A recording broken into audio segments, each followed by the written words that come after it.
समन्ता चक्रवालेषु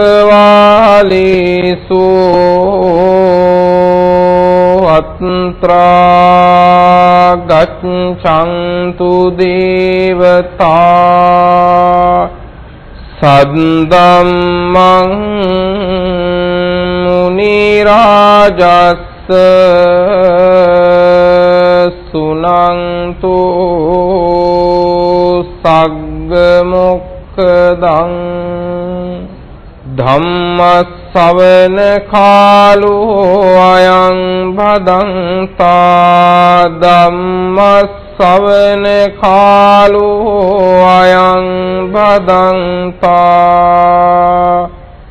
धम्मश्रवण कालो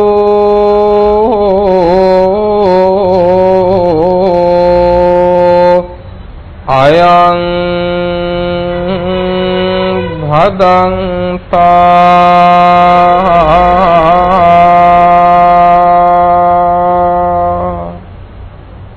नमो तस्स भगवतो अरहतो सम्मा सम्बुद्धस्स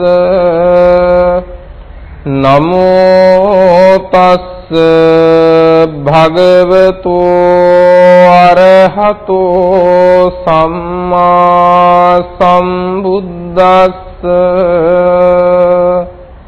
नमो तस्स भगवतो अरहतो सम्मा सम्बुद्धस्स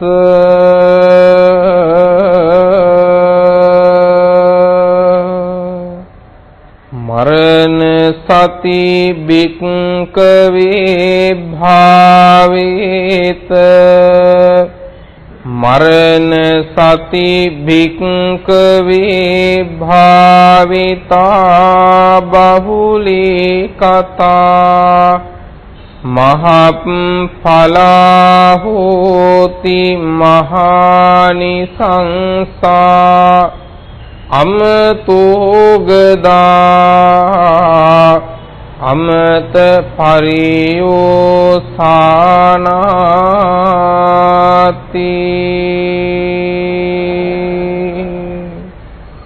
सद्धर्म श्रवणाभिलाषी सदहति पिन्नुතුනි දක්ෂයෙකුට පින්නතුනේ මොනතරම් කුසල් උපදවාලිය හැකිද මොනතරම් උපන් කුසල් බහුල කළ හැකිද හැබැයි ඒ කළ හැක්කේ කුසලයේහි දක්ෂයෙකුටමයි බොහෝ දෙනෙක් බලාගෙන ඉන්නවා පින් කරන්න කුසල් කරන්න අතට මිටට මුදලක් ලැබෙනකම් ඇතැම්මයි කියනවා මට මෙන්න මෙච්චර කාලෙකින් තව සල්ලි ටිකක් ලැබෙන්න තියෙනවා ඒක ලැබුණම නම් පින්කමක් කරනවාමයි කියලා. බොහෝ දෙනෙක් හිතාගෙන ඉන්නවා පින් කරන්න සල්ලි තියෙන්නම ඕන කියලා. පින්වතුනි අපි සල්ලි ලැබෙනකන් පින්කම් කරන්න බලාගෙන ඉන්න එක කොතෙක් දුරට සාධාරණද? ඒ සල්ලි ඉස්සර වුණොත් හොඳයි. ඊට කලින් වෙන දෙයක් ඉස්සර වුණොත් එහෙම වෙන දෙයක් කියන්නේ මරණය ඉස්සර වුණොත් එතකොට අපි මොකද කරන්නේ? ඒ නිසා මතක තියාගන්න අපිට පින් කරන්න කුසල් කරන්න පින්නතුනේ තව කල් දාන්න බෑ. ඔබට මට මේ ලැබිලා තියෙන්නේ හොඳට වටහා ගන්න පින්වත්නි අකුණු සැරයක් වදිනවා වගේ ස්වල්ප මාත්‍ර වේලාවක්. අකුණු සැරයක් වදිනවා වගේ කියන්නේ දැන් බලන්න මහා ඝන අන්ධකාරයක් පවතින වෙලාවක පින්නතුනේ එක පහරක් පින්නතුනේ විදුලි සැරයක් වැදුනොත් එහෙම ඒ විදුලි සැරේ ආලෝකය මොනතරම් වෙලාවක්ද මේ ලෝකේ පවතින්නේ සමහර විටකදී පින්නතුනේ අපේ දිනෙත ඇරලා ඇසිපිය හෙලලා බලන ටිකට ඒ ආලෝකය නැති වෙලා යනවද නැද්ද ආලෝකය නැති වෙලා යනවා ඒ ආලෝකයෙන් යමක් බලා ගන්න පුළුවන් අපිට හැබැයි බලා ගන්න නම් ඒ නිමේෂය ඒ විදුලි සැරය වදිනකන් අපි සිහියෙන් මග බලන්නත් ඕනේ ඒ වගේම තමයි ඒ විදුලි සැරේ වැදුණු ගමන් විදුලි සැරේට වඩා අපි වේගවත් වෙන්නත් ඕනද නැද්ද? අපේ දිනට වේගවත් වෙන්නත් ඕනේ. නැතිනම් පින්නතුනේ බලාගෙන ඉඳලා හරියටම විදුලි සැරේ වදින වෙලාවේ අපි අහක බලලා හිටියේ. බොහෝ විට වෙන්නේ එහෙමනේ. එහෙනම් මතක තියාගන්න මේ විදුලි සැරේ ආලෝකයේ ලැබෙනකන් අපි ඒ වෙනුවෙන්ම බලාගෙන ඉන්නත් ඕනේ. ඒ විදුලි සැරේ වේගයට වඩා අපේ දිනතේ වේගය වැඩි වෙන්නත් ඕනේ. විදුලි සැරයෙන් යමක් බලා ගන්නට නම්. නමුත් ඒ වෙලාවේ යමක් බලාගත්තේ නැත්නම් ඊට පස්සේ දීර්ඝ වේලාවක් ආපහු මොකක්ද වෙන්නේ? ඝන අන්ධකාරයක්මයිනේ. ඊට පස්සේ ආයි දිගු වේලාවක් අන්ධකාරයක්. අන්න ඒ වගේ තමයි පින්වතුනේ මේ සසරේ බුදුවරු නැති කාලය හරියට පින්වතුනේ ඝන අන්ධකාරයක් වගේ. මේ මුළු ලෝකෙම අවිද්‍යාව නැමැති අන්ධකාරයෙන් වැහිලා තියෙනවා. අවිද්‍යාව නැමැති අන්ධකාරයෙන් වැහිච්ච කාලෙක අපි මනුෂ්‍ය භවයේ ලැබුවක් පින්වතුනේ දකින්න ධර්මයක් නැහැ. අවිද්‍යාව දුරු කරගන්න අවකාශයක් නැහැ. එහෙනම් බුද්ධෝත්පාදයක අවිද්‍යාව දුරු කරගෙන තථාගතයන් වහන්සේ නැමැති සූර්යා ලෝක ධාතුවේ පහළ වෙච්ච වෙලාවේ මේ ධර්මයේ දකින්න පුළුවන් මනුෂ්‍ය භවයක් ලබාගෙන ධර්මය දියුණු කරන්න පුළුවන් වපසරියෙකුත් හැදෙනවා කියලා කියන්නේ මතක තියාගන්න. මේ සසරේ අපිට අකුණු සැරයක් වැදුනා වගේ කෙටි වෙලාවයි මේක පවතින්නේ. අන්න ඒ කෙටි වෙලාව අපිට කෙටි කියලා තේරෙන්නේ නැත්තේ අපි අවුරුදු 80ක් 90ක් විතර අල්ලගෙන ඉන්න හින්දා. හැබැයි මතක තියාගන්න මෙතන ඉන්න ඔබටවත් මටවත් අවුරුදු 80ක් තියෙයි කියලා කොතනකවත් ව්‍යවස්ථාවක් නැහැ. එතකොට පින්වත්නි මේ නිමේෂයේ ගෙවිලා ගියොත් දැන් අපිට තියෙන්නේ අර අකුණු සැරයක් වැදුනා වගේ කෙටි වෙලාවක් නම් ධර්මය දකින්න කුසලය වඩන්න පින්වතුනේ තව සල්ලි ටිකක් ලැබෙන්නේ තියෙනවා ඒක ලැබුණම කරනවා කියලා කල් දාන්න පුළුවන්ද? බෑ. ඊට පෙර මේ අකුණු සැරේ ආලෝකේ නැති වෙන්න පුළුවන්. ඒ නිසා අපිට අනේ මේ ලෙඩ දුක් ඉවර වුණාම පින් කරගන්නවා. අනේ මේ gedara dora වැඩ ඉවර වුණාම පින් කරගන්නවා. අනේ මේ දරුමල්ලන්ගේ වැඩ ඉවර වුණාම මම පින් කරගන්නවා. සල්ලි ටිකක් ලැබුණාම පින් කරගන්නවා. මේ නොයේ කාරණා කියමින් කුසලයේ පහු කරනවා නම් ඔහු වැටෙන්න හදන්නේ අන් කවර තැනකටවත් නෙවෙයි පින්නතුනේ ඝන අන්ධකාරයකට විතරයි. ඒ නිසා මේ හැම දෙයක් අතරෙම අපි හොයන්න ඕන කුසලයක් පින්නතුනේ. ඒ කුසලය වඩන්නට වියදමක් නැතිව මුදලක් යන්නේ නැතිව නමුත් වියදම් කරලා කරන පින්කම් වලින් රැස් කරන්නත් බැරි තරම් කුසල් උපදින කුසල ධර්මයක් ගැන තමයි පින්නතුනේ අද දේශනා කරන්නේ. ඒ දේශනා කරන්නේ මොකක් ගැනද? මරණ සතිය වැඩිම ගැන. මරණ සතිය වැඩිම ගැන. මරණ සතිය වඩනවා කියන්නේ මොකද්ද පින්වත්නි? මරණය ගැන මෙනෙහි කිරීම. හැබැයි ඒ මෙනෙහි කිරීම මරණ සති කියන්නේ මොකද්ද? සිහිය. මරණය ගැන සිහිය. මරණය ගැන සිහිය. මරණය ගැන උනත් කුමක් හෝ ගැන උනත් සිහිය විතරක් තිබුණට ඒ සිහිය බලවත් සිහියක් වෙන්නේ නැහැ පින්වතුනි. සිහිය බලවත් වෙන්නේ ඒ සිහිය තවත් එක් කාරණයකින් අනුග්‍රහයක් ලැබුවොත් විතරයි. මොකකින්ද? සිහිය අනුග්‍රහ ලබන්න ඕනේ නුවණින්. සිහිය අනුග්‍රහ ලබන්න ඕන මොකෙන්ද? නුවණින්. සති සම්පජඤ්ඤ කියන්නේ ඒකයි. සිහි නුවණ. සිහියත් නුවණත් දෙකම එකට යෙදුනොත් තමයි පින්නතුනේ ඒක බලවත් වෙන්නේ. දෙකම එකට යෙදුනොත් තමයි එකී සිහි නුවණ පින්නතුනේ කෙලෙස් දුරු කරන්න හේතු වෙන්නේ. කුසල් උපදවන්න කුසල් වඩන්න හේතු වෙන්නේ සිහිය නුවණ සමග යෙදුනොත්. එතකොට මරණ සතිය වඩනවා කියලා කිව්වම පින්වත්නි අපි කොහොමත් මැරෙනවද නැද්ද? අපි කොහොමත් මැරෙනවා. අපි කොහොමත් මැරෙන එක සිහිනුවණින් මෙනෙහි කරන්න විතරයි තියෙන්නේ පින්වතුනි කුසලයක් වෙන්න. අපි කොහොමත් මැරෙනවා. කොහොමත් සිද්ධ වෙන්න තියෙන එක කියන්නේ කොහොමත් මැරෙන්න ඉන්න අපි මැරෙන බව මැරෙනකම් මෙනෙහි කළොත් මේ කියන්නේ ඒකනේ. අපි කොහොමත් මැරෙනවා. ඒ මැරෙන එක මැරෙනකම් මෙනෙහි කළොත් මොකද වෙන්නේ? මැරෙන බව දන්න මිනිස්සු මැරෙන බව මෙනෙහි කළොත් බොහෝ දේවල් වෙනුවෙන් මැරෙන එක නවත්ත ගන්න පුළුවන්. දැන් අපි හුඟක් දේවල් වෙනුවෙන් මේ මැරෙන්නේ මොකක් හින්දාද? මැරෙනවා කියලා දන්නේ නැති හින්දානේ. මැරෙන මිනිස්සු මැරෙන බව සිහි කළොත් බොහෝ දේවල් වෙනුවෙන් මැරෙන එක නතර කර ගන්න පුළුවන්. කොට අපි හිතලා බලන්න පින්නත් බුදුරජාණන් වහන්සේ පෙන්වන්නේ මරණය සිද්ධ වෙනවා. ඒකී මරණය නුවණින් මෙනෙහි කළොත් පින්නතුනේ එතන කුසල් උපදිනවා. නමුත් ඒ කුසලය අපි රැස් කරගන්න අපොහොසත් සමහර වෙලාවකදී ඒක කුසලයක්ද කියලාවත් අපිට හිතෙන්නේ නැහැ. දැන් බලන්න බුදුරජාණන් වහන්සේ දේශනා කරනවා මරණ සති භික්ඛවේ භාවේත මහණෙනි මරණ සතිය වඩව්. මරණ සති භික්ඛවේ භාවිතා බහුලී කතා මරණ සතිය මහණෙනි වැඩුවොත් නැවත නැවත වැඩුවොත් බහුල වශයෙන් වැඩුවොත් ඒ කියන්නේ පොය දවසට විතරක් නෙවෙයි අනෙක් දවස්වලත් නිරන්තරවම පින්නතුනේ මරණ සතිය වඩන්න ඕනේ. සිහි නුවණින් මෙනෙහි කරන්න ඕනේ. එහෙම මරණ සතිය වැඩුවොත් එහෙම ලැබෙන ආනිසංසය කොහොමද කියලා දේශනාවේ විස්තර කරනවා. මහඵලා හෝති මහානිසංසා. මහත්ඵලයි මහානිසංසදායකයි. මොකක් කළොත්ද? කොහොමද සිද්ධ වෙන්න තියෙන මරණය සිහියෙන් නුවණින් මෙනෙහි කළොත්. අපි රෑ මෙරෙයිද දන්නෙත් නෑ, දවල් මෙරෙයිද දන්නෙත් නෑ, ගෙදරින් ගියාට පස්සේ මෙරෙයිද දන්නේ නෑ, ගෙදරට එනකොට මෙරෙයිද දන්නේ නෑ, ගෙදරට ආවට පස්සේ මෙරෙයිද දන්නේ කියන්න බෑ. කොහොමද සිද්ධ වෙන මරණය සිහිනුවණින් මෙනෙහි කළොත් ඒ මෙනෙහි කිරීමේ කුසල විපාකයේ කොහොමද? මහත්ඵලා හෝති මහානිසංසා. මහත්ඵලයි මහානිසංසදායකයි. තව විශේෂ වචන දෙකකින් එහි ආනිසංස දක්වනවා. අමතෝගදා නිවනට යන දිය පහරට බැස්ස වෙනවා කිව්වා. නිවනට යන දිය පහරට බැස්ස වෙනවා කිව්වා. අමත පරියෝසාන නිවනටම යනවා කිව්වා. මොකක් කළොත්ද? කොහොමද සිද්ධ වෙන මරණය සිහිනුවණින් මෙනෙහි කළොත්.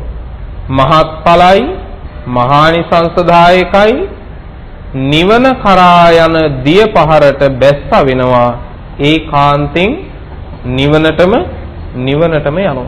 දැන් අපි සල්ලි ලැබෙනකන් ඉන්නවනේ පින් කරන්න. ඔය කරන්න හදන්නේ මොකද පින්වත්? දානයක් නෙවෙයි.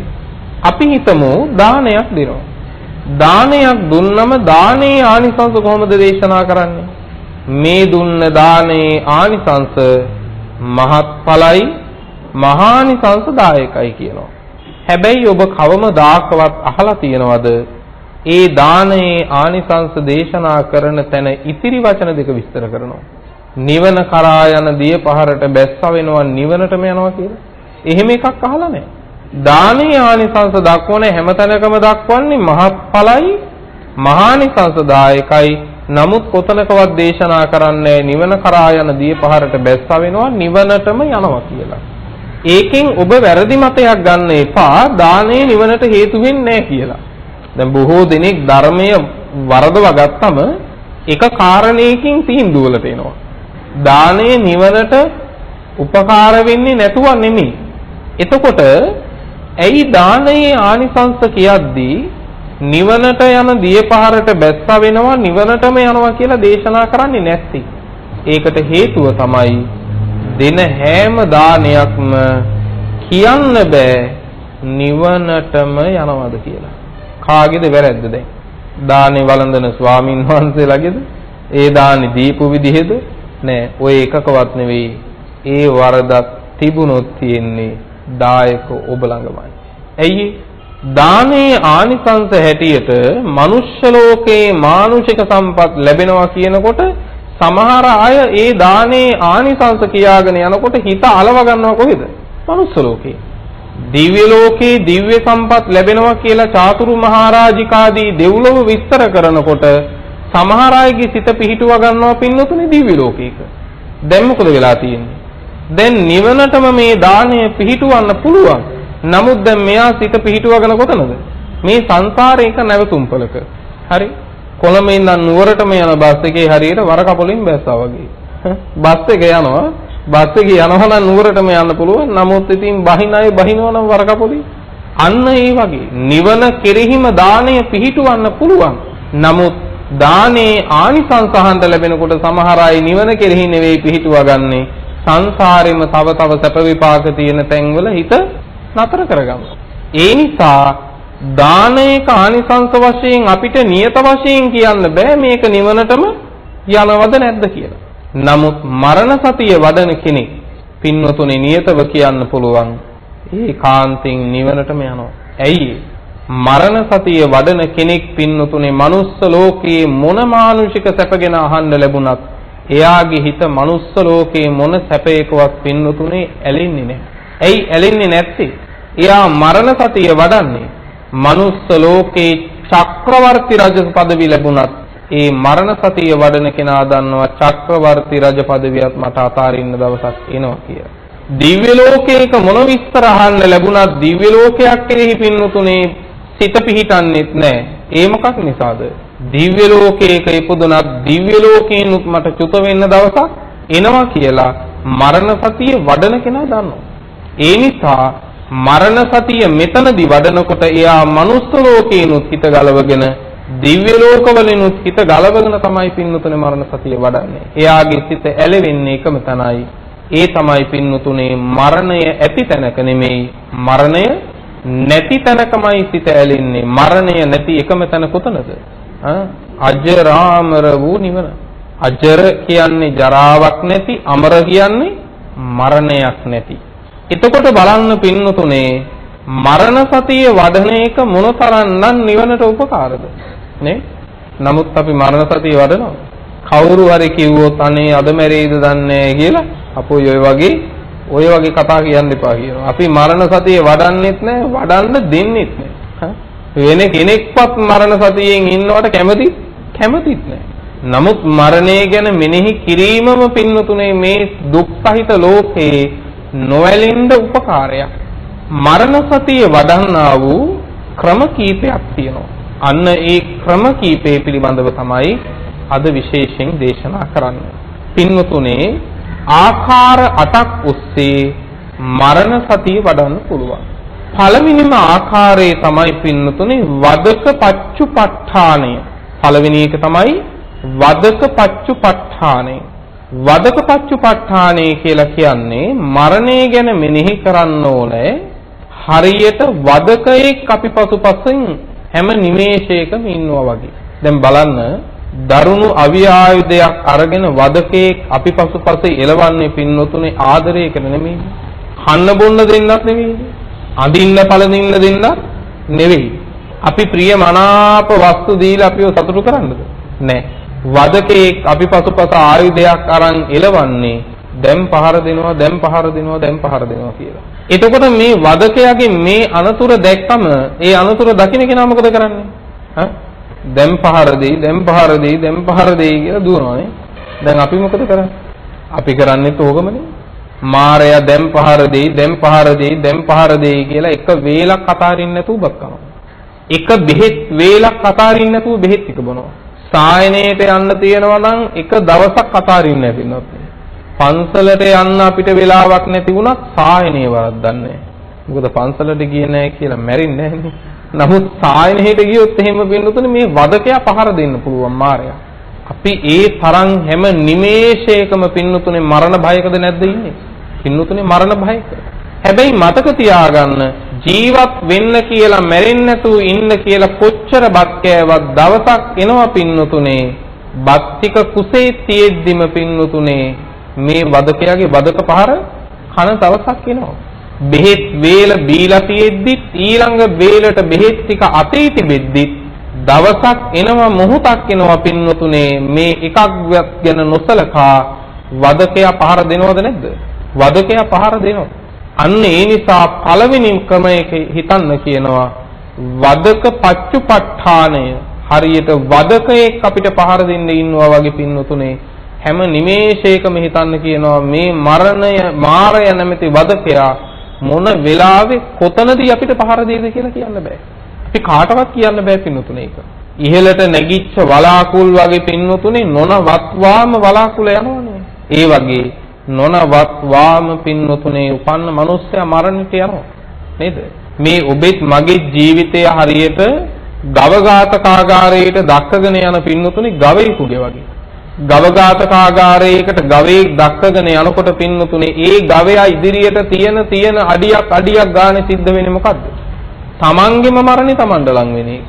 දැන් අපිත් මේ පින්නතුනේ මේ 2019 මේ 2020 කිය මේ යන්නේ මොකද්ද?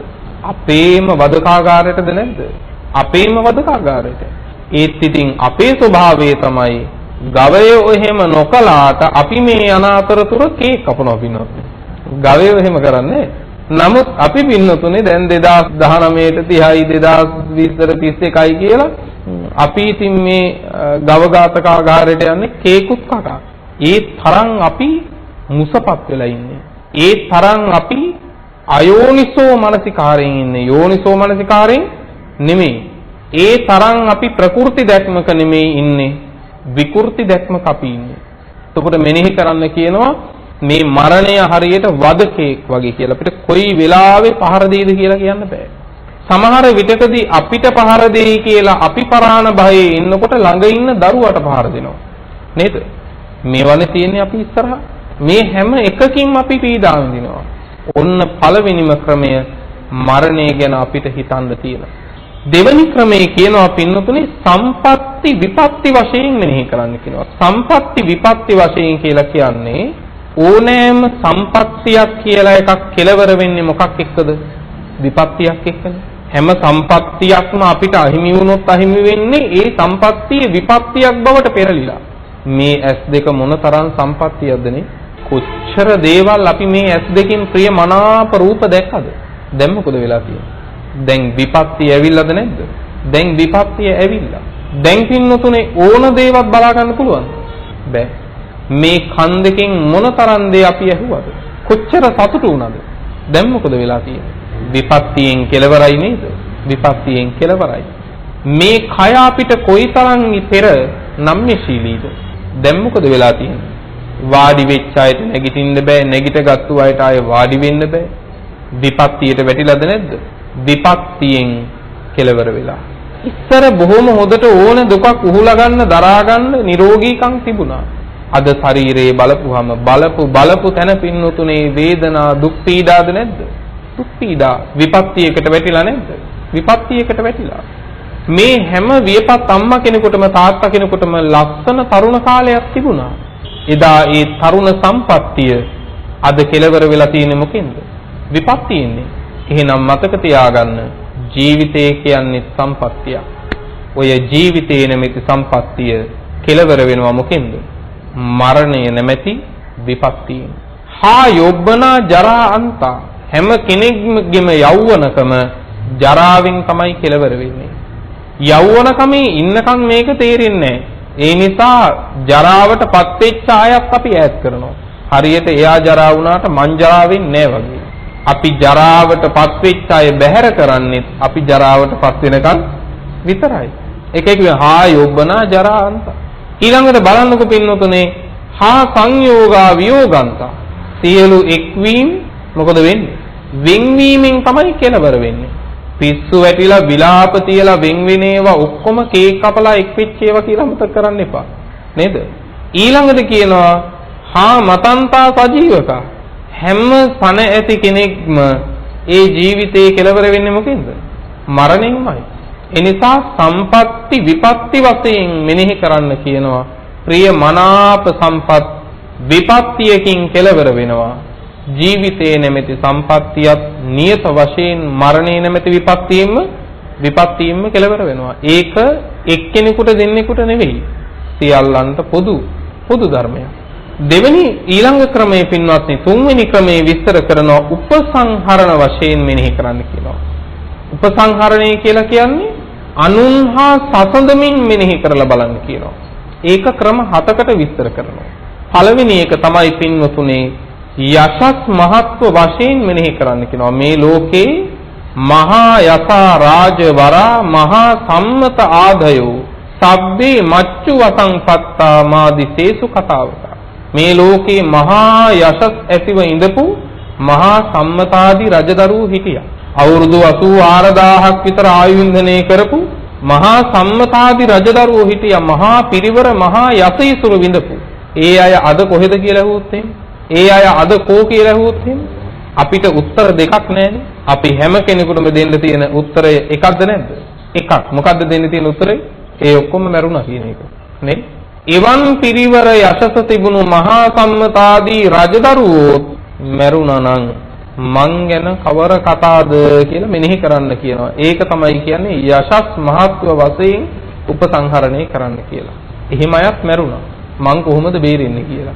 ඊළඟට බලන්න කියනවා පින්නත් පුණ්‍ය මහත්ව වශයෙන් මේ ලෝකේ මහා පිං ඇති අය හිටියා. පූර්ණක, මෙණ්ඩක ආදී මහා පිං ඇති අය. ඒ මහා පිං ඇතිව ඉඳපු අයත් අද කෝ කියලා ඇහුවොත් අපිට දෙන්න තියෙන්නේ උත්තර දෙකක් නෙමෙයි එක උත්තරයක්. ඒ මොකද්ද? මැරුණා. මොනතරම් පිං තිබ්බා වුණත් ඊතරම් පිං තිබිච්ච අයත් මැරුණා නම් මේ අපි ගැන කවර කතාවද? පුණ්‍ය මහත්ව වශයෙන් එහෙම උපසංහරණය කරන්න කියනවා. ඊළඟ ක්‍රමේ තමයි පින්වතුනේ ථාම මහත්ව වශයෙන්. ථාම කියලා කියන්නේ පින්වතුනේ බල පරාක්‍රමය. බල පරාක්‍රමය මේ ලෝකේ විනාශ කරපු රටවල් ජයගත්තු මහා බලවන්ත වූ අය හිටියා. ථාම ඇති. එවන් මහා බල පරාක්‍රමයන් තිබුණු අය පවා පින්වතුනේ අද කෝ කියලා ඇහුවොත් එහෙම මැරුණා. එවන් බලයක් තිබුණ අයත් මැරුණා නම් අපි ගැන කවර කතාවද? තාම මහත්ව වශයෙන් මරණය ගැන එහෙම උපසංහරණය කරන්න කියලා කියනවා. ඊළඟට පින්වතුනේ 이르දි මහත්ව වශයෙන් මේ ලෝකේ 이르දියක් පෑවනම් තථාගතයන් වහන්සේට දෙවෙනි උනේ මහ මුගලන් මහරහතන් වහන්සේ පමණයි. අන් සියල්ලන්ට වඩා තථාගතයන් වහන්සේට පමණයි දෙවෙනි උනේ මහ මුගලන් මහරහතන් වහන්සේ. උන්වහන්සේ මොනතරම් 이르දිමත්ද කිව්වොත් තමන් වහන්සේගේ පාදයේ ඇඟිල්ලකින් පින්වතුනේ වෛජයන්ත ප්‍රාසාදේ කම්පා කළා. වෛජයන්ත ප්‍රාසාදේ ඇඟිල්ලකින් කම්පා කරන්න තරම් 이르දිමත් වෙච්ච මුගලන් මහරහතන් වහන්සේ පිරිනිවන් පෑවා. එහෙනම් එවැනි 이르දි ඇති උත්තමයොත් පිරිනිවන් පෑමනම් අපි ගැන කවර කතාවද? එහෙම මෙනෙහි කරන්න කියනවා. ඊළඟට මෙනෙහි කරන්න කියනවා ප්‍රඥා මහත්ව වශයෙන්. සම්මා සම්බුදුරජාණන් වහන්සේ හැරුණුකොට ඊළඟට ප්‍රඥාවන්ත භික්ෂූන් අතර අග්‍රස්ථානයට පත් වුණේ සාරිපුත්ත මහරහතන් වහන්සේ. මොනතරම් ප්‍රඥා මහිමයක්ද කිව්වොත් සකල කල්පයේ පුරා වහින වැස්සේ වැහි බින්දු ගණන කියන්න සාරිපුත්ත මහරහතන් වහන්සේට පුළුවන් කියනවා. එවන් ප්‍රඥා මහිමයක් තිබුණු උත්තමයන් වහන්සේ පිරිනිවන් පෑවා. එහෙනම් අපි ගැන කවර කතාවද? ප්‍රඥා මහත්ව වශයෙන් එහෙම උපසංහරණය කරන්න කියනවා. ඊළඟට උපසංහරණය කරන්න කියනවා පච්චේක බුද්ධ වශයෙන්. තමන් විසින්ම ධර්මය උපදවපු පසේ බුදුවරු මේ ලෝකෙ වැඩ හිටියා. ඒ පසේ බුදුවරු පිරිනිවන් පෑවා. එහෙනම් එවන් උත්තමයෝ පිරිනිවන් පෑවනම් අපි ගැන කවර කතාවක්ද? අවසානයේ උපසංහරණය කරන්න කියනවා සම්මා සම්බුද්ධ වශයෙන්. මේ ලෝක ධාතුව පින්වතුනේ අතැඹුලක්සේ දැනගත්තු සර්වඥ වූ සම්මා සම්බුද්ධ වූ බුදුරජාණන් වහන්සේත් පිරිනිවන් පෑවා. උන්වහන්සේත් පිරිනිවන් පෑවනම් අපි වැනි දුබලයෝ ගැන කවර කතාවද? අන්න ඒ විදිහට පින්වතුනේ උපසංහරණය කරන්න කියනවා මරණය ගැන. ඕන විදිහකට ඕන කෙනෙක් එක්ක සසඳලා බලන්න මේ ලෝකේ පින්නතුනේ නොමැරිච්ච කිසිම කෙනෙක් නැහැ. නොමැරිච්ච කිසිම කෙනෙක් නැති ලෝකයේ අපිට තේරෙන්න ඕනේ මම විතරක් මැරෙන්නේ නැතුව ඉන්න ක්‍රමයක් නැහැ කියලා. නේද? එතකොට අපිට තේරෙන්න එපා එහෙනම් මම විතරක් ඉන්න හේතුවක් නැහැ නොමැරි. අපිට ඉතින් හිතෙනවා මැරෙන්නේ නැත්තම් හොඳයි කියලා. මේ සත්‍ය විභංග සූත්‍රය එහෙම දේශනා කරනවානේ මේ ලාමක පෘථග්ජනයන්ද හිතෙනවලු අනේ මම මැරෙන්නේ නැත්තම් හොඳයි මේ මරණය කියන වචනේ අහන්නවත් නැත්තම් හොඳයි කියලා. එහෙම හිතුණට ඉතින් මැරෙනවද නැද්ද? එහෙම හිතුණට ඉතින් මැරෙනවා. ඊළඟට මරණය ගැන මෙනෙහි කරන්න කියලා කියනවා පින්නතුනේ කාය බහු සාධාරණ වශයෙන්. මේ කය බොහෝ දේවල් වලට සාධාරණයි, බොහෝ අනතුරු වලට සාධාරණයි. කොහොමද? පින්වත්නි අංගුත්තර නිකායේ චක්ඛ නිපාතයේ තියෙනවා පඨම මරණ සති කියලා සූත්‍රයක්. මේ සූත්‍රෙදී බුදුරජාණන් වහන්සේ දේශනා කරනවා හැම නිමේෂයකම හිතන්න කියලා. මොකද්ද? රාත්‍රියක් එළඹෙනකොට හිතන්න කියනවා මේ රාත්‍රිය මගේ අවසාන රාත්‍රිය වෙන්න පුළුවන්. මේ රාත්‍රියේ මට මොනතරම් ක්‍රම තියෙනවද මැරෙන්න? මොනවද ක්‍රම? ජීවත් වෙන්න කියලා කාපු දෙයම විස වෙන්න පුළුවන්. නොමැරී ජීවත් වෙන්න කියලා බීපු බෙහෙත් පෙත්තම පින්නතුනේ මරණයෙන් කෙලවර වෙන්න පුළුවන්. ඊළඟට පින්නතුනේ තවත් තැනකදී සතෙක් සර්පෙක් දෂ්ට කරලා අපි මැරෙනවා වෙන්න පුළුවන්. මැරෙනකන් ජීවත් වෙන්න හදාගත්තු ගේ දොර කඩන් වැටිලා ඒවට යට වෙලම මැරෙනවා වෙන්න පුළුවන්. ඔය ඔක්කොම තිබියදී මේ ඇඟ පුරාම ලේ ධාරාව දුවනවා. අපි හිතලා නෙමේ කරන්නේ. වෙන කවුරුත් කරවනවත් නෙවෙයි. මේ ලේ ධාරාව දුවන වේගය වැඩි වුණත් අපි මැරෙනවා. දුවන වේගය අඩු වුණත් අපි මැරෙනවා. ඒ දුවන වේගේ කොයි හැටි වුණත් දුවන්නේ නහර දිගේ එක තැනකින් නහරයක් පිපුරුණොත් ඒත් මැරෙනවා. දැන් මේ ඇතුළාන්ත ගැන අපිට කොතනකවත් පින්නතුනේ වගකීමක් තියනවද? නැහැ නේ. අපිට කරගන්න දෙයක් නැහැ. අපි ඒක නිසා මොකද කරන්නේ? දැන් බොහෝ දෙනෙක් මාස දෙකෙන් තුනෙන් පින්නතුනේ මේක පරීක්ෂා කරලා ස්කෑන් කරලා බලනවා. ඇතුළ හොඳට තියනවද කියලා. කොහොම මරණ බයක්ද කියලා බලන්නකෝ. නේද?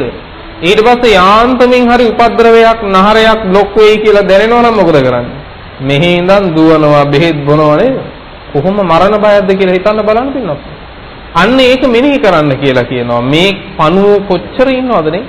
මේ ශරීරයේ ඇතුළෙමනේ පණුව ඉන්නේ. අපි කියනවා මැරුණාම පණුව ගැහුවා කියලා. පිටින් ආපු පණුව ඇඟට ගැහුවද ඇඟේ ඉන්න පණුව එළියට ගැහුවද? ඔය දෙකෙන් මොකද පින්නත් වෙන්නේ? පිටින් ඉන්න පණුව ඇඟට ගැහුවා නෙමෙයි. වෙන්නේ මොකද්ද? ඇඟේ ඉන්න පණුව එළියට එනවා ඇඟ ඇතුලේ ඉන්න බැරි හින්දා. හැබැයි අපි කියන්නේ පින්නත් කයට පණුව ගැහුවා කියලා මේ පිටස්තරින් පණුව ආවා වගේ. නෑ. මේ මොහොත වෙනකොටත් මේ ශරීරය ඇතුළාන්තේ මොන තරම් ප්‍රාණීන් ඉන්නවද? මම කියන්නේ එක්කෙනෙක්.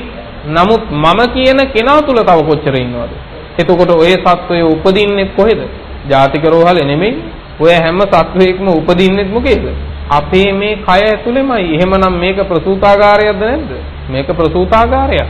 ඔය හැම සත්වයකම තමන්ගේ මල ආදී බැහැර කරන්නේ කොහෙද? අපි මේ උද්දාමෙන් ඉන්න අපේ ශරීරය ඇතුළෙමයි. එහෙනම් ඒ අනන්ත සත්වයන්ගේ පින්හුතුනේ වැසි කැසිකිලිය මොකද්ද? ඔබත් මමත් මේ උද්දාමෙන් පරිහරණය කරන කයමනේ. ඔය සත්වයෝ මැරෙන්නේ කොහෙද? ඔය සත්වයෝ හැම කෙනෙක්ම මැරෙන්නේ වෙන කොහෙවත් නෙමෙයි පින්නත් නේ. මේකෙමයි. එහෙනම් මේකම මෝචරියද නැද්ද? මේකම තමයි මෝචරිය. ඒ සත්වයන්ගේ සියලු අවසානයේ සිද්ධ වෙන්නේ කොහෙද? බොරැල්ල කනස්සට අරන් යන්නේ. ඔය හැම සත්වයේගෙම සුසාන භූමියක් කොහෙද? මම කියලා අපි පරිහරණය කරන මේ කයම තමයි. අන්න ඒ ටික හොඳට මෙනෙහි කරන්න කියනවා පින්නතුනේ. මේ කය මොනතරම් දේවල් වලට විවෘතද සාධාරණද කියලා. අපි කොහේ හරි ගිහිල්ලා වැදුනොත් ඒත් මැරිලා වැටෙනවා. වෙන මොකක් හරි ඇවිල්ලා අපේ වැදුනොත් ඒත් මැරිලා වැටෙනවා. කොච්චර අනුතුරුදායකද නේ? ඒක තමයි කිව්වේ කාය බහුසාධාරණයි කියලා. ඊළඟ ක්‍රමයේ මෙනෙහි කරන්න කියනවා ආයුදුබ්බලයේ වශයෙන්. ආයුෂ කියන එක ගන්න හුස්මත් හෙළන හුස්මත් සම වෙන්න ඕනේ. උෂ්ණයත් සීතලත් සම වෙන්න ඕනේ. නේද? සියලු ඉරියව් සමව පවතින්න ඕනේ. ගන්න හුස්මයි හෙළන හුස්මයි පින්නතුනේ සම නොවුනොත් මොකද වෙන්නේ? ගත්ත හුස්ම රැල්ල පල්ලෙහාට දාගන්න බැරි වුණොත් එතනත් මැරෙනවා. මේ මැරෙනවා කියන එකට පින්නතුනේ පැය ගණන් වරු ගණන් වුමනාවක් නැහැ. හුස්ම රැල්ල පහළට තහළු කරගන්න බැරි වුණොත් මැරුණා තමයි. කොහොම හරි පල්ලෙහාට තල්ලු කරගත්තු හුස්ම රැල්ල උඩට ඇද ගන්න බැරි වුණොත් ඒත් මැරුණා තමයි. අවුරුදු 60ක් තිස්සේ මම මේක ඇද්දා එහෙම එකක් බැරි වුණාට බෑ කියලා එහෙම කරන්න බෑ නේද? අවුරුදු 70 80 අපි මේ හුස්ම උඩට ඇද ඉඳපු කෙනෙක්. ඒ නිසා මේක හුස්ම රැල්ලක් උඩට ඇද ගන්න බැරි වුණා කියලා අපිට මැරෙන්න බෑ කියන්න පුළුවන්ද? එහෙම කියන්න බෑ පින්නතුනේ. නියත වශයෙන්ම එහෙනම් එතන මරණේ තියෙනවා. ඊළඟට සීතල උෂ්ණය කියන එක පින්නතුනේ සමව පැවැත්ුනේ නැත්තම් එතනත් මොකද්ද තියෙන්නේ? එතනත් තියෙන්නේ මරණයමයි.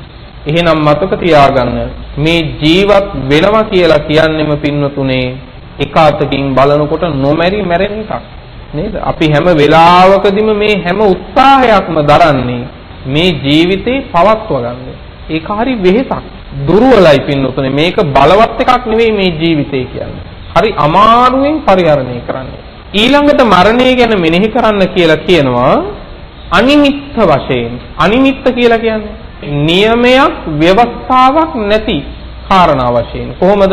පින්වත්නි ජීවිතං ව්‍යාධි කාලෝච දේහ නික්ඛේපනං ගති පංචේතේ ජීව ලෝකස්මින් අනිමිත්තාන ඥායරේ. මේ ලෝකේ අපිට මේක මෙහෙම වෙන්න ඕන කියලා නියම කරන්න පුළුවන්. පහට එන්න කියලා කෙනෙකුට නියම කරන්න පුළුවන්. නමුත් නියම කරන්න බැරි කාරණා ටිකක් තියෙනවා පින්නතුනේ අනුන්ට තබා තමන්ටවත්. පළවෙනි එක තමයි පින්නතුනේ ජීවිතං. මේ ජීවිතය මෙන්න මෙච්චර කාලයක් පවතින්න ඕනේ කියලා අපිට නියම කරන්න පුළුවන්ද? පුළුවන්ද පින්නතුනේ? කාටවත් නියම කරන්න බෑ. අපේ පරම්පරාවේ කෙනෙක්වත් 80න් මෙහා මැරිලා නැහැ කියලා අපිට අපි ගැන නියම කරන්න පුළුවන්ද? එහෙම කරන්න බෑ.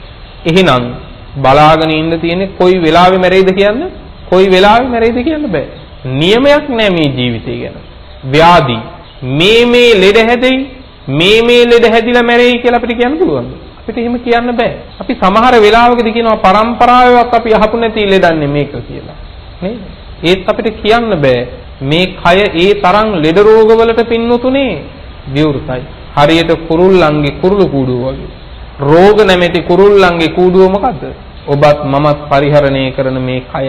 එක එක කුරුල්ලෝ ඇවිල්ලා තමන්ගේ වර්ගය බෝ කරනවද නැද්ද? බෝ කරනවා.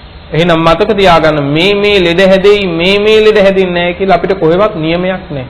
හැබැයි අමතක කරන්න එපා අද මේ සියලුම රෝහල් වල සියලුම වාට්ටු මේ එක කයකටයි හදලා තියෙන්නේ කියලා. නේ?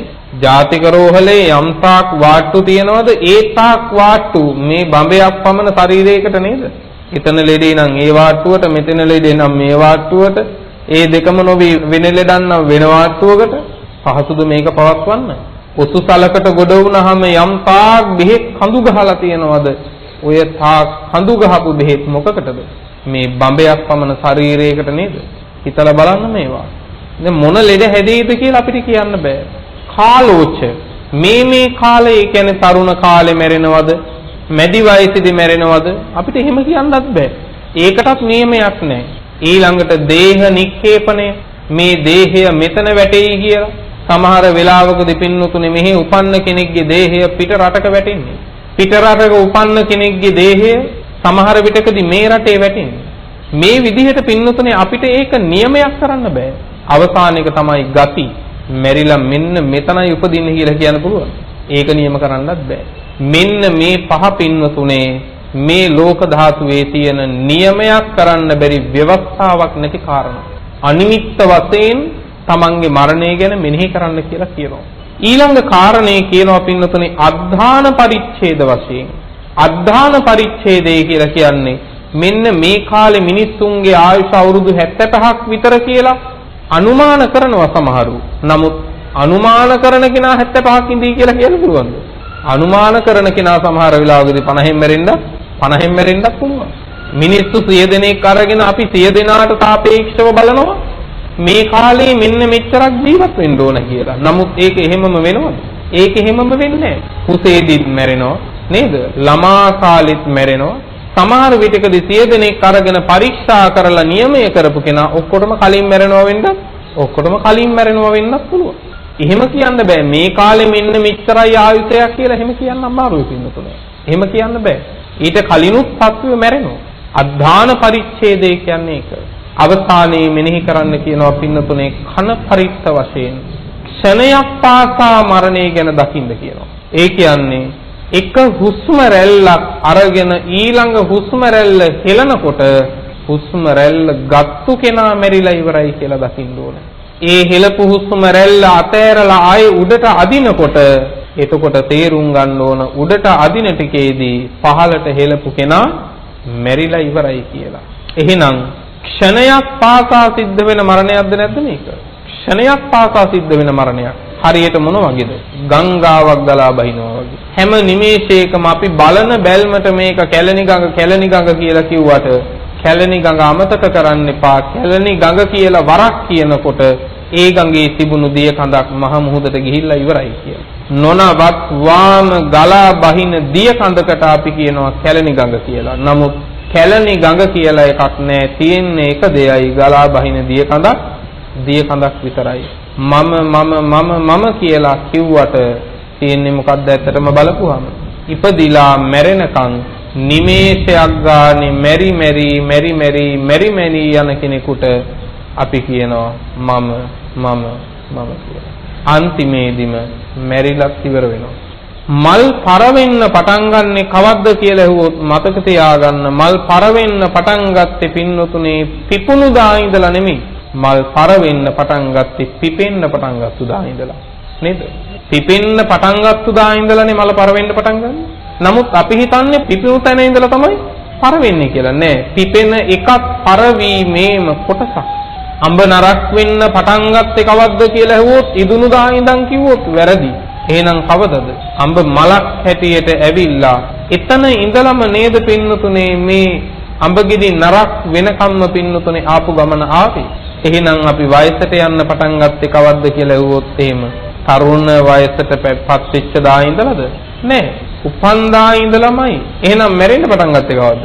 උපන් දා ඉඳලාමයි. එහෙනම් හැම මොහොතක් ගානේ ක්ෂණ පරිත්ත වශයෙන් මරණය ගැන මෙනෙහි කරන්න ඕනද නැද්ද? මරණය ගැන මෙනෙහි කරන්න ඕනේ. මෙන්න මේ ආකාර අනුව පින්වතුනේ අපි මරණය මෙනෙහි කරනවා නම් මහත් ඵලයි, මහානිසංසදායකයි, නිවන කරා යන දිය පහරට බැස්ස වෙනවා. ඒ කාන්තෙන් නිවනටම යනවා. හැබැයි සල්ලි වියදම් වෙන්නෙත් නෑ පින්වතුනි. කොයි තරම්නම් කුසල් වඩන්න පුළුවන්ද? ඒකයි කිව්වේ මේ කුසලයේහි දක්ෂයාටයි අප්‍රමාදී වෙන්න මේ අකුණු සැරේ ආලෝකය අපිට අහිමි වෙන්න වැඩි වෙලාවක් යන්නේ මරණ සතිය වඩන්න උගන්න පුදා අද රාත්‍රියේ මැරුණොත් එහෙම නේද? මේ මොහොතේ අප්‍රමාදී වෙන්න ඕනේ. සියලු දෙනාටම උතුම් වූ නිවන පිණිසම මේ දේශනාව හේතු වේවා කියන ප්‍රාර්ථනාවෙන් දේශනාව නිමාවටපත් කරනවා. ලොව සසුන සුරකින්න සියලු සම්මාදිට්ඨික දිව්‍ය රාජ මණ්ඩලයටත් මේ උදාර පින් ලැබේවා. පින් අනුමෝදන් වන දෙවියන්ගේ දේවාරක්ෂාවත් ඔබට අපිට ලැබේවා. උතුම් නිවන් සම්පත් දෙවියෝද ලබත්වා කියලා සාදු කියලා දෙවියන්ටත් පින් අනුමෝදන් කරමු. ආකාසට්ඨා ච බුම්මට්ඨා දේවානාගා මහිද්దికා පුඤ්ඤං තං අනුමෝදිත්වා චිරං රක්ඛන්තු ලෝක සාසනං චිරං රක්ඛන්තු ධම්ම දේශනං චිරං රක්ඛන්තු ත්වං සදා. පුරා අවුරුදු 25ක් ලෝතුරා සම්මා සම්බුදුරජාණන් වහන්සේ ළඟ ඉඳලා උන්වහන්සේට සියාතින් උපස්ථාන කළ අග්‍ර උපස්ථායක වූ මහා පින් ඇති ආනන්ද මහරහතන් වහන්සේ පින්වතුනේ මෙහිම ප්‍රාර්ථනාවක් කළා. දස බල සීලප්පදවා නිබ්බාන මහා සමුද්ද පරියංකා අට්ඨංග මග්ග සලිලා ජින වචන නදී චිරං වහතු. දස බල බුදුරජාණන් වහන්සේ නම් මහ පර්වතය මුදුනින් හටගත් අමා මහ නිවන නම් මහ සයුර කෙළවර කොට ඇති ආර්ය අෂ්ටාංගික මාර්ගේ නම් සිසිල් දිය පිරුණු ඒ උතුම් තථාගත බුද්ධ වචනය නම් වූ ගංගාව අපමණ සත්වයින්ගේ අනන්ත සංසාර දුක්ගිනි නිවාලමින් තව බොහෝ කල් ගලා බසීවා.